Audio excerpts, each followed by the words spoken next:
Praise the Lord. സ്നേഹമുള്ളവരെ, ദൈവത്തിൻ്റെ വചനം നമ്മുടെ ജീവൻ്റെ നിറവിനുള്ളതാണ്. വിശുദ്ധ യോഹന്നാൻ്റെ സുവിശേഷം 20-ാം അധ്യായം 31-ാം തിരുവചനം. ഇവ തന്നെയും എഴുതപ്പെട്ടിരിക്കുന്നത് യേശു ദൈവപുത്രനായ ക്രിസ്തുവാണെന്ന് നിങ്ങൾ വിശ്വസിക്കുന്നതിനും അങ്ങനെ വിശ്വസിക്കുന്നത് നിമിത്തം നിങ്ങൾക്ക് അവൻ്റെ നാമത്തിൽ ജീവൻ ഉണ്ടാകുന്നതിനും വേണ്ടിയാണ്.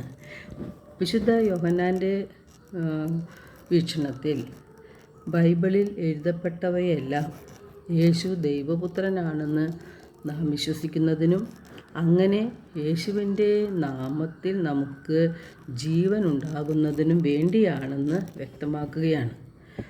വിശുദ്ധ യോഹന്നാൻ 3:16 എന്തെന്നാൽ അവനിൽ വിശ്വസിക്കുന്ന ഏവനും നശിച്ചു പോകാതെ നിത്യജീവൻ പ്രാപിക്കുന്നതിന് വേണ്ടി തൻ്റെ ഏകജാതനെ നൽകാൻ തക്കവിധം ദൈവം ലോകത്തെ അത്രമാത്രം സ്നേഹിച്ചു. ദൈവം സ്വപുത്രനെ പോലും നമ്മുടെ രക്ഷയ്ക്ക് വേണ്ടി നമുക്കായി വിട്ടു നൽകി നമ്മെ ദൈവമക്കളുടെ സ്ഥാനത്തേക്ക് ഉയർത്തുകയും ചെയ്തു. ദൈവം അത്രയേറെ നാം ഓരോരുത്തരെയും സ്നേഹിച്ചതുകൊണ്ടാണ് അപ്രകാരം ചെയ്തത്. വിശുദ്ധ യോഹന്നാൻ 6:68-69 തിരുവചനങ്ങളിൽ ശിമയോൻ പത്രോസ് യേശുവിനോട് പറയുന്നുണ്ട്, നിത്യജീവൻ്റെ വചനങ്ങൾ നിൻ്റെ പക്കലുണ്ട്, നീയാണ് ദൈവത്തിൻ്റെ പരിശുദ്ധൻ എന്ന് ഞങ്ങൾ വിശ്വസിക്കുകയും അറിയുകയും ചെയ്തിരിക്കുന്നു. അതുപോലെ യോഹന്നാൻ്റെ സുവിശേഷം 6-ാം അധ്യായം 33 ആത്മാവാണ് ജീവൻ നൽകുന്നത്, ശരീരം ഒന്നിനും ഉപകരിക്കുന്നില്ല. നിങ്ങളോട് ഞാൻ പറഞ്ഞ വാക്കുകൾ ആത്മാവും ജീവനുമാണ് എന്ന് യേശു പറയുന്നുണ്ട്.